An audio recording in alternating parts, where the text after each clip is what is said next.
Everyone. Good morning, everyone. Let's try that again. Welcome. I'm Adam Grant. I'm an organizational psychologist. I'm thrilled to have a chance to moderate the discussion this morning around the question, are the kids okay? And the answer, as you're going to see, is a definitive maybe. We have two wonderful experts here to enlighten us and bring some evidence to the table. We have Tly Sherret, who's a professor of neuroscience and psychology at UCLA and MIT, and Nita, who's a professor of law and philosophy at Duke. Nita's going to kick us off and walk us through the data. Nita, it's all yours. Good morning, everyone. It is a pleasure to be here with you, and we're going to get the presentation up and going now. Let me ask you this. How many of you are parents of children? Okay. And how many of you are worried about their screen time use? Right. I am the parent of an 8-year-old daughter, and I worry that between the ages of 8 and 18, if she's like the average child, that she'll spend about 4.8 waking years of her life in front of a screen. That's about 4.5 out of 10 waking hours per day that she would spend in front of a screen and immersed with technology. This isn't a speculative future. It's the present day reality based on the data that children, on average, are spending that much time during that critical developmental period in front of social media, TikTok, YouTube, other digitally immersive technologies. And it's unclear how their cognitive landscape is being fundamentally reshaped as this occurs. My work at the intersection of technology, law, policy, and ethics has brought me to look deeply about how digital technologies are impacting our brains and mental experiences. This isn't just an academic inquiry, it's a question of how do we harness technology and the benefits of technology, because there are many, while trying to mitigate against the downside risk such that the next generation can flourish, such that they can have a childhood and be able to live online and offline. And when they are online, that they live in a world that is designed to be much better for their cognitive well-being. But right now, we are at a pivotal moment in society where their cognitive landscapes are being fundamentally reshaped. They are in an ongoing experiment about how technology and how coevolution with technology impacts their brain and mental experiences. And we have absolutely no idea what the outcome of that experiment will be. But we do have some data which helps to inform us and helps us to think about why it's so crucial that we start to imagine a different world, a different way of developing and deploying technology, different frameworks for prioritizing the whole child, their cognitive liberty, their right to self-determination over their brains and mental experiences. To get there, it's important to understand where we are. And where we are is that from 2014 and 15 to 23, there is a roughly doubling of children who are almost constantly online, going from 3.8 hours a day to over 7 hours a day. And what's startling about this is that many people thought it was a blip during the pandemic. It is a sustained increase in time online, even as children return to in-person learning and in-person experiences. And the data is, while not perfectly clear about what the impacts of that constant screen time use is, show an increasing trend. That is, as the availability and access to smartphones increased, so too has there been an increased trend of anxiety and depression, as well as sleep disturbances. And while the causal story isn't a clear one, nor is all of the data convincing that there is this increase commensurate to screen time use, some of it points to the benefits of increased connectivity and creativity and opportunities for learning and immersion. It's intriguing that in a study that was done in college students, when they limited their screen time use to 30 minutes per day, after 3 weeks, they self-reported far lower degrees of depression and loneliness. Even the control group simply being mindful about their social media use reported a decreased level of depression and loneliness, although not to the same degree as the college students who limited their access and use. Part of this seems to be attributable to increasing disturbances in sleep. That is, that as children spend more and more time late into the night on their devices, that they're both trading it off for the number of hours they're sleeping, putting them at increased risk of depression and anxiety, but also having increased wake-ups throughout the night. Think about it. Last night, last thing before you went to bed, what did you do? First thing when you got up this morning, what did you do? Right? This constant digital immersion is stimulating and it is changing our brain and mental experiences.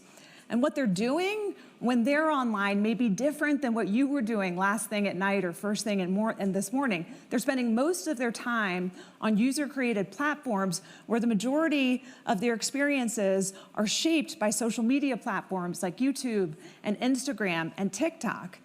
And interestingly, this is creating an increased generational divide, because what we see is that these platforms are not the dominant platforms for older generations to both get their news and information. And if you look at the data with respect to where Generation Z gets the primary sources of their news, it's these platforms, which means that not only are they spending all of their time in these different filter bubbles and constructs that have been created, they're in some ways living in a very different world than prior generations. And the fact and dominance of social media use is stark.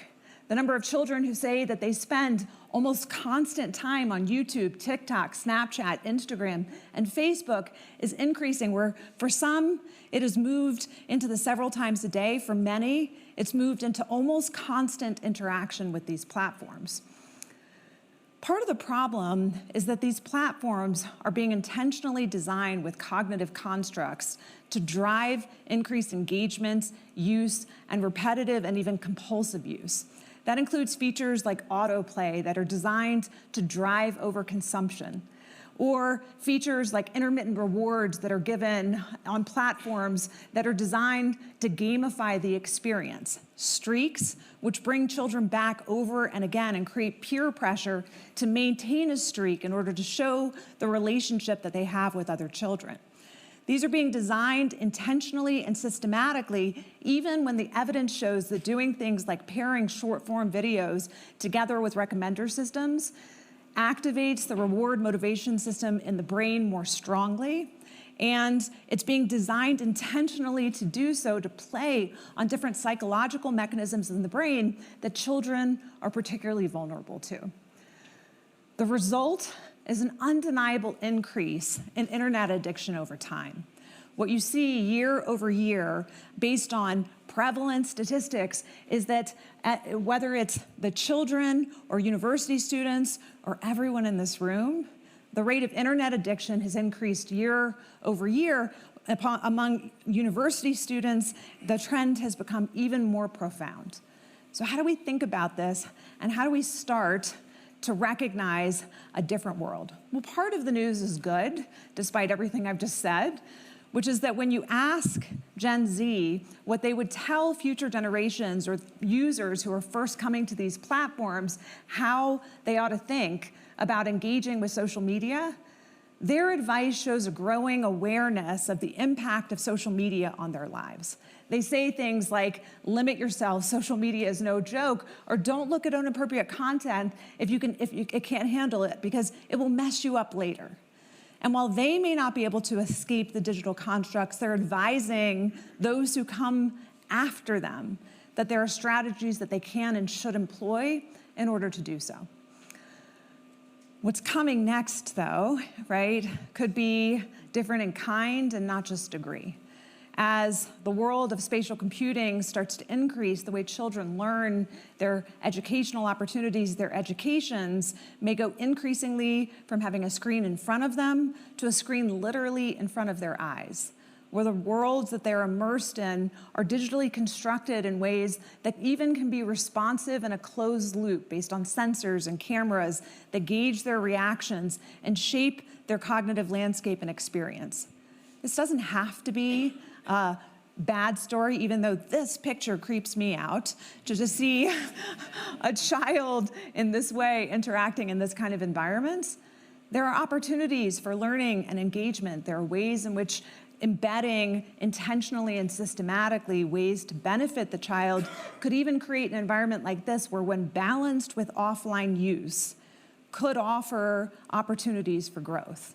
Generative AI presents a newfound challenge where there are questions about whether the critical skills of children, their ability to write, to think critically, to be able to discern information, to be able to develop the empathetic connections that they need, could be softened or weakened. Or it could democratize learning. It could give every child a personal tutor that is tailored to their experience and their level of understanding. It could give them opportunities to democratize knowledge, to have access to it, and to be designed intentionally in ways that try to push them toward empowerment rather than entrapment. Notice the dichotomy.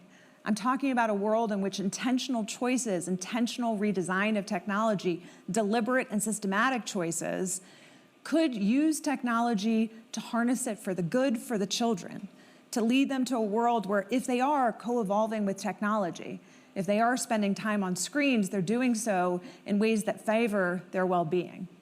Which raises the question of, how do we design technology and a world that really respects the whole child, that recognizes that near constant use of technology can't be the entire picture? The kids need the experiences of immersion in nature. They need to be able to go play in the mud and get dirty, play in water, and experience natural environments and not just virtual ones. That their interactions with other, the growth of their resilience, the growth of their relational intelligence requires a connection not only with each other, but with nature and with the natural world. So trying to design a world for a whole child approach has to involve the redesign of technology.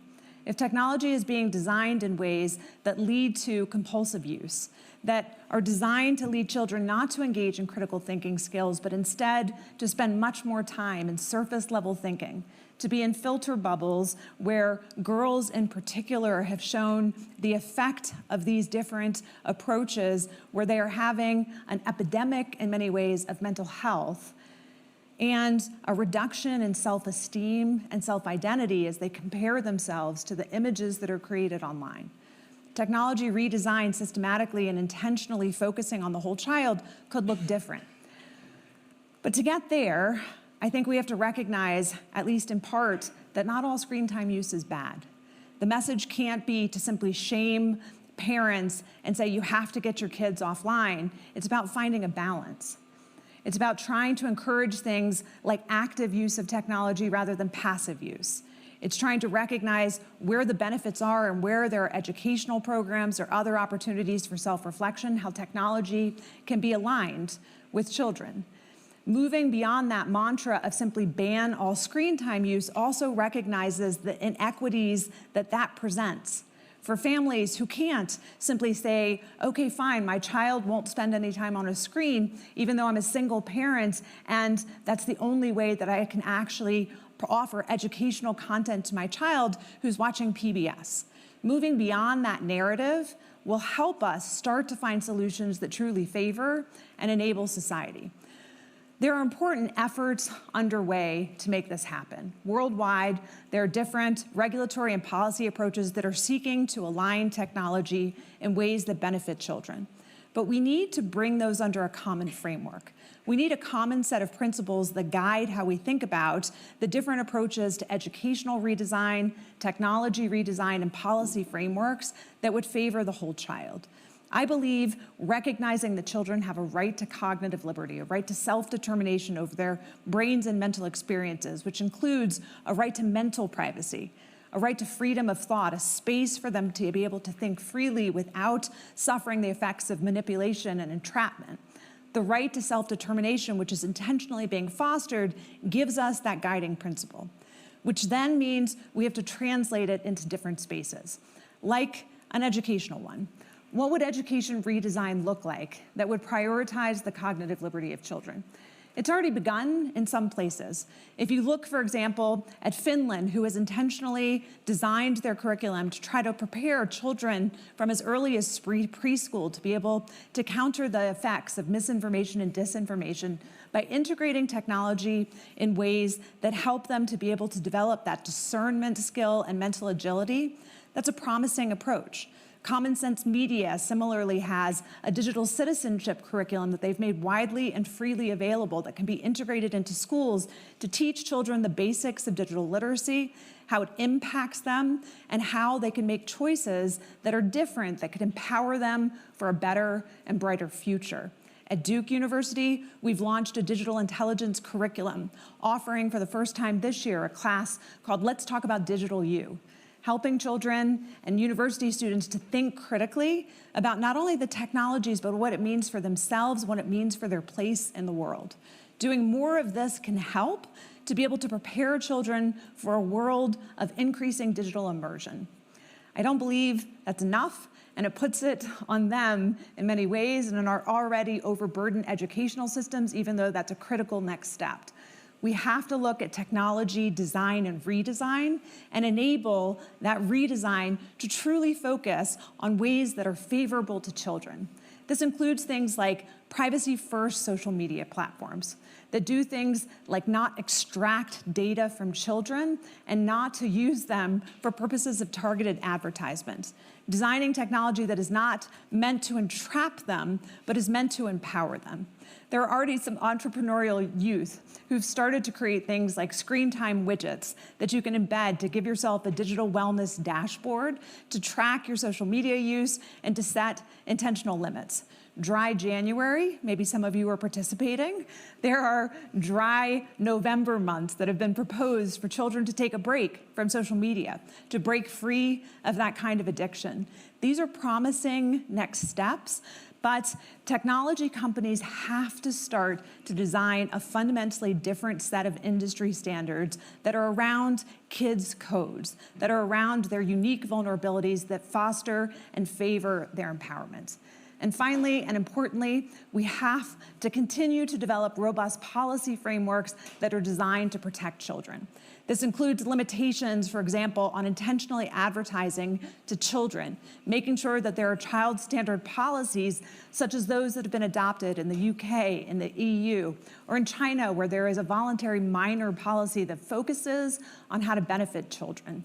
Increased mental health resources and funding like those prioritized by the Biden administration, especially in places like schools. We can make a difference in how we use and deploy technology if we thoughtfully have a comprehensive guiding framework to move ahead. But we have to make that intentional choice now, rather than letting our children simply be part of an ongoing experiment where we have no idea if it will enable them to flourish. Thank you. Let's go. All right, so let me kick it off with Tly. So Nita mentioned that the way you engage really matters. Tly, you have a bunch of fascinating experiments on this. Can you tell us how the kind of engagement we have online influences our mental health? Yeah, so as Nita mentioned, we really need to go beyond just screen time to look at the specific uses, but also to look at specific populations, because specific populations may be impacted differently. So just as one example, one finding that we have is that people with worse mental health are more likely to conduct searches that lead them to negative information, and that negative information in turn makes their symptoms worse. So it's a bit of a feedback loop. So for example, if you suffer from depression or anxiety, you are likely to have more negative thoughts. Those negative thoughts drive your searches online, which then leads to the negative content. And so what can we do about that? One thing that would be helpful is to inform people ahead of time about the content, the features of the content on the web pages before they consume them. So the way that I think about it is a bit like nutrition labels. So if you're about to eat a chocolate bar, you look at the nutrition labels, it tells you sugar, protein, calories, and so you can make the decision on whether to eat or not based on your goals. So what we have developed are nutrition labels for web pages. So we've developed it in the form of a plugin that when you use a plugin and you have a Google search, the Google search comes in as usual, all the links. But next to it are little labels that tell you a few things. So one thing it tells you is how positive or negative is the content on the web page. So you can decide if you're in a really bad mood today and you don't want more negative content, so maybe you don't choose the website with the most negative content. But we don't want people to just avoid negative information, right? There are other important things. So we also give them two other labels. One is how likely is information to enhance knowledge, and the second is how likely is the information to direct your actions to make better decisions.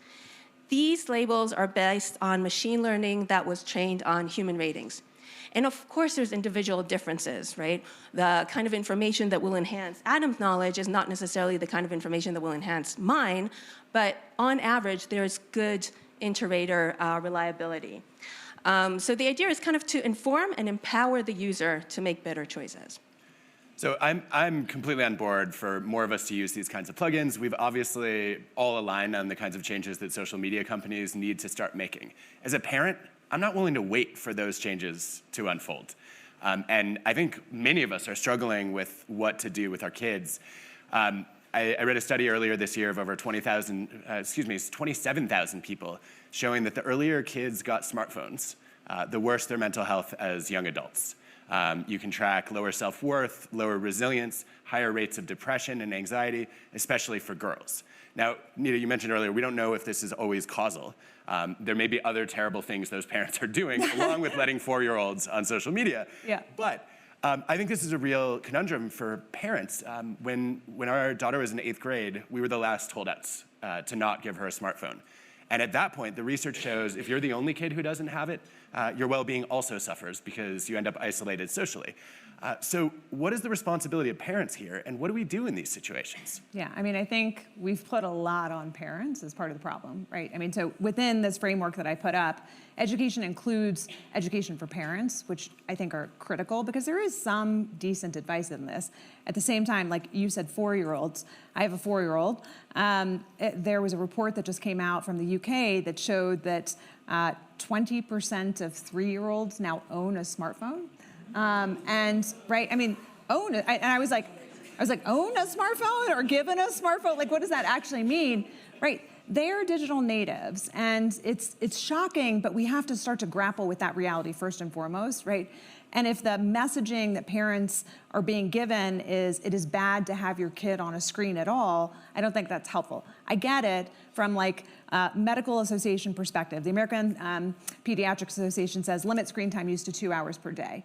And then there's some nuance within that, but I think we need a lot more nuance within that, right? So if you're gonna have your child on a screen, here's why active use is better than passive use. Or if you're gonna have passive use, here's why PBS is better than, you know, some other show, right, where they're actually getting educational content.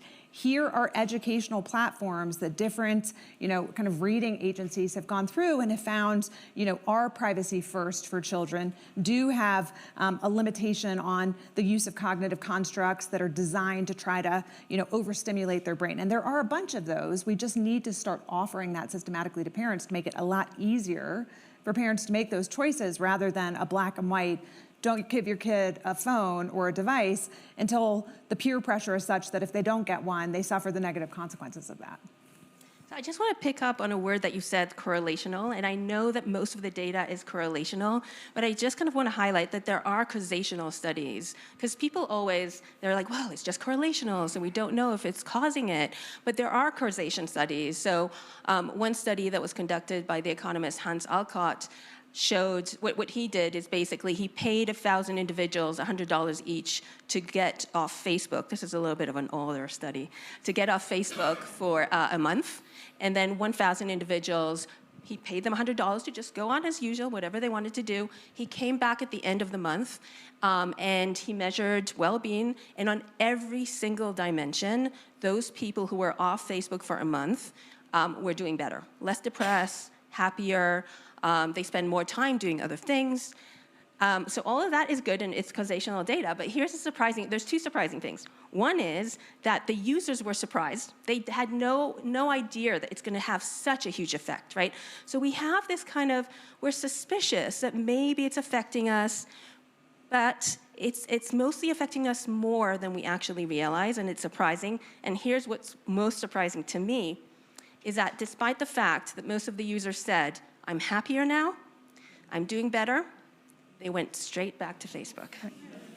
I think the causal story, though, still is a little bit more complicated, right? Which is part of the correlation is, yes, it's clear that people were happier, but what were they doing during that other time, right? A lot of it's a trade-off story, right? So it's not just the screens themselves. It's not just whatever the content is or the negative filter bubbles or whatever the experience of it is.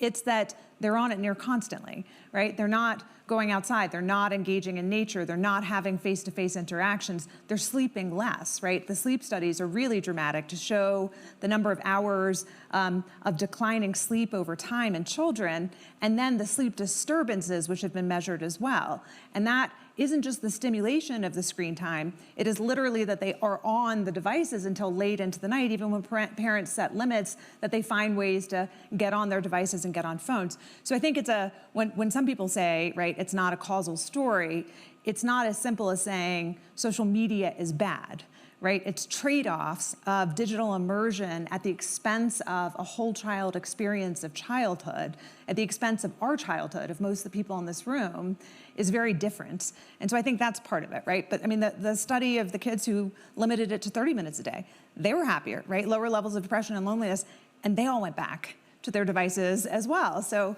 you know, what's happening and why do they go back to? Is it the cognitive constructs? Is it that their friends are on it? Is it the dopamine hits that they're getting from the rewards of being on the devices that they're not getting when, you know, they go out and play in the mud? Well, it's a little bit similar to addiction, but I think you used that word in your talk. Yeah. And addiction is basically, there has two characteristics. One is that the more I use, the more I use.